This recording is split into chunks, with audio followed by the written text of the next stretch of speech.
লগতে ক্ৰমান্বয়ে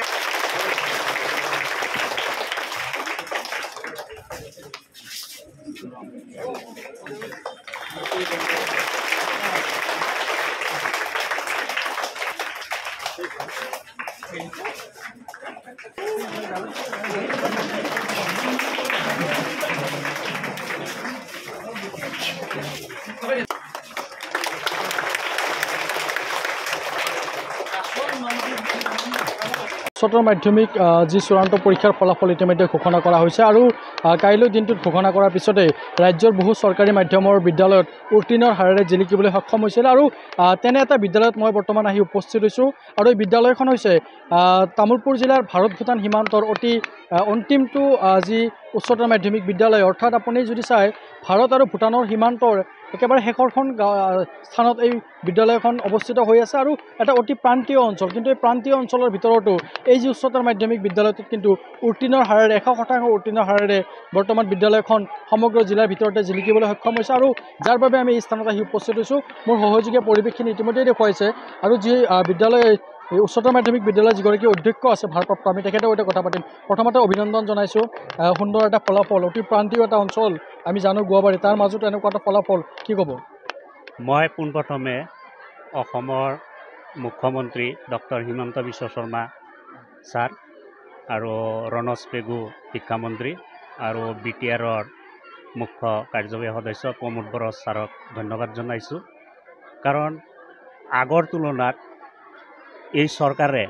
আমাৰ বিদ্যালয়বিলাক যেনেকুৱা পৰিস্থিতিৰ মাজেৰে আগবঢ়াই লৈ গৈ আছে বহুত ভাল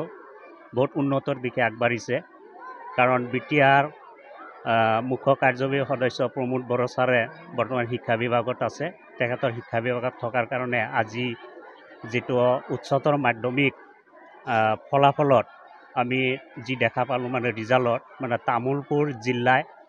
মানে বিজ্ঞান শাখাত অসমৰ ভিতৰত প্ৰথম স্থান পাবলৈ সক্ষম হৈছে আৰু বাক্সা জিলাই কলা শাখাত প্ৰথম স্থান পাবলৈ সক্ষম হৈছে তাৰে তুলনামূলকভাৱে আমাৰ গোপীনাথ বৰদলৈ হাইস্কুলখন এটা সময়ত হাইস্কুল আছিলে কিন্তু 2021 চনৰ ছেপ্টেম্বৰ মাহত এইখন হাইস্কুলখন আপগ্ৰেডেশ্যন হৈ হায়াৰ ছেকেণ্ডাৰীলৈ পৰিণত হ'ল আৰু যোৱা বেষ্ট এটা আমাৰ হায়াৰ ছেকেণ্ডাৰী ফাইনেল দিছিলে তাতেও দুজনে ষ্টাৰ মাৰ্ক সহ এইখন বিদ্যালয়ৰ পৰা উত্তীৰ্ণ হৈছিলে আৰু সেইটো সময়তো মানে 80% আছিল কিন্তু এই বছৰ এইবেলিও আমাৰ বিদ্যালয়খনে 24 জন ল'ৰা ছোৱালী আছিলে 24 জন ল'ৰা ছোৱালীয়ে পৰীক্ষা দিছিলে তাৰে 24 জনৰ ভিতৰত 24 জনেই পাছ কৰিছে তাৰে 10 জনে প্ৰথম বিভাগ উইথ লেটাৰ আছে আৰু 12 জনে সেকেন্ড ডিভিজন পাইছে 2-1 নম্বৰ বা 3-4 নম্বৰৰ কাৰণে ফাৰ্ষ্ট ডিভিজন পাবলৈ সক্ষম হোৱা নাই আৰু দুজনে থাৰ্ড ডিভিজন পাইছে আমাৰ ৰিজাল্ট 100% হৈছে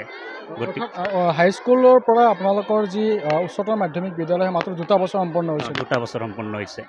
নিশ্চয়কৈ আপোনাক ধন্যবাদ জ্ঞাপন কৰিছোঁ এই মুহূৰ্তত আৰু আন যিসকল লোক আছে আমি কথা পাতিম কিন্তু প্ৰথম কথাটো হ'ল যে জিলাখনৰ মই উল্লেখ কৰিছোঁ অতি প্ৰান্তীয় এটা অঞ্চল য'ত যাতায়াতৰ কোনো ধৰণৰ বিশেষকৈ সুব্যৱস্থা নাই তাৰ মাজতো শিক্ষাৰ্থীসকলৰ বা অভিভাৱকসকলৰ বৰ্তমান সময়ত যি তেওঁলোকে শিক্ষাৰ প্ৰতি যি সজাগতা সেই সজাগতা বৃদ্ধিৰ কাৰণেই এনেকুৱা এটা পৰিৱেশ আশা বুলি বহু লোকে কৈছে কি ক'ব দাদা সুন্দৰ এটা পৰিৱেশ যিটো অঞ্চলত আমি জানো ইয়াৰ পৰিৱেশখিনিৰ কথা যাতায়াতৰ ক্ষেত্ৰতেই হওক বা বিভিন্ন আনুষংগিক যিসমূহ সমস্যা আছে তাৰ মাজতো এই বিদ্যালয়খনৰ এনেকুৱা এটা ফলাফল আজি পোৱা গৈছে কি ক'ব চাওক এতিয়া আমাৰ এই অঞ্চলবিলাকত যিধৰণে আমাৰ অসমৰ মুখ্যমন্ত্ৰী ডক্টৰ হিমন্ত বিশ্ব শৰ্মাই কাম কৰি আছে সেই তেখেতে এটা কথা কৈছে যে শান্তি আৰু উন্নতিৰ লগে লগে এই অঞ্চলৰ প্ৰগতি আহিছে আৰু প্ৰগতি এইভাৱে কৈছোঁ যে আজি আমি যি ঠাইত থিয় হৈ আছোঁ এইটো ভাৰত ভূটান সীমান্তৰ অত্যন্ত ভাৰত ভূটান সীমান্তৰ লগত লাগি থকা এখন গাঁও আৰু এইখন স্কুল গোপীনাথ বৰদলৈ হাইস্কুল 2021 চনত হাইস্কুলৰ পৰা হায়াৰ ছেকেণ্ডাৰীৰ উন্নতিকৰণ কৰা হৈছে মাত্ৰ 2 বছৰ হৈছে আৰু এইটো বেটছ হ'ল ছেকেণ্ড বেটছ আৰু ছেকেণ্ড বেটছত তেওঁলোকে 100% ৰিজাল্ট কৰিবলৈ সক্ষম হৈছে আৰু এই কাৰণে হৈছে চাওক আজি আমি বাস্কাই কওক তামুলপুৰে কওক বা চিৰাঙে কওক এই অঞ্চলবিলাকত এটা সময়ত আপোনালোকে জানে যে বন্দুকৰ গুলিৰ শব্দৰে ৰাতি পোহৰ হৈছিল আৰু সন্ধিয়া হৈছিল গুলি কোনোবা এজন মানুহৰ মৃত্যুৰ খবৰেৰে তো সেই ঠাইত আজি ৰাতি পোহৰ হয়, চৰাইৰ মাতৰ দ্বাৰাই ৰাতি পোহৰ হয় আৰু সন্ধিয়া হয় ভাল ভাল খবৰৰ মাজেৰে। যোৱাকালি যি ধৰণে এই অত্যন্ত ভিতৰুৱা অঞ্চলত প্ৰথম বিভাগত 10জন ছাত্ৰ ছাত্ৰী পাছ কৰিছে আৰু দ্বিতীয় বিভাগত 12জন আৰু তৃতীয় বিভাগত 2জন, য'ত 100% ৰিজাল্ট হৈছে। আপোনালোকে জানে যে এইটো অঞ্চলত উগ্ৰপন্থীৰ এটা মানে ঘাটি আছিলে আৰু এই ঘাটিবিলাকত এতিয়া তেওঁলোকে বন্দুক পৰিত্যাগ কৰি হাতত কলম তুলি লৈছে আৰু কলম তুলি লোৱাৰ বিনিময়ত আজি অসমৰ বিভিন্ন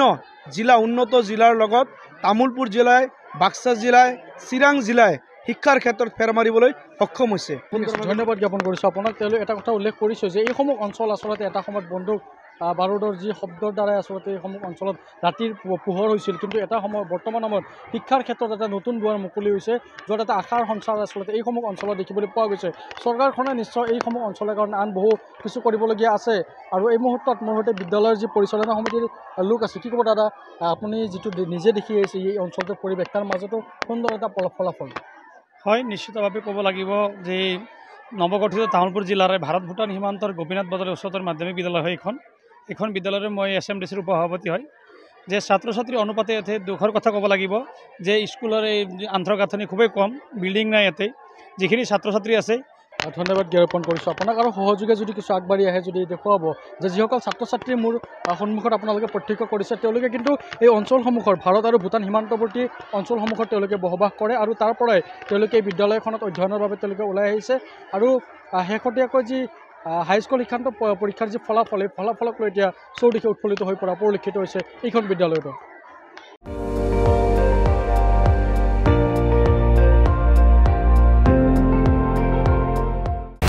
আপুনি চাই আছে ND24, সৰ্বশ্ৰেষ্ঠ নহয় সৰ্বোত্তমৰ দৌৰত।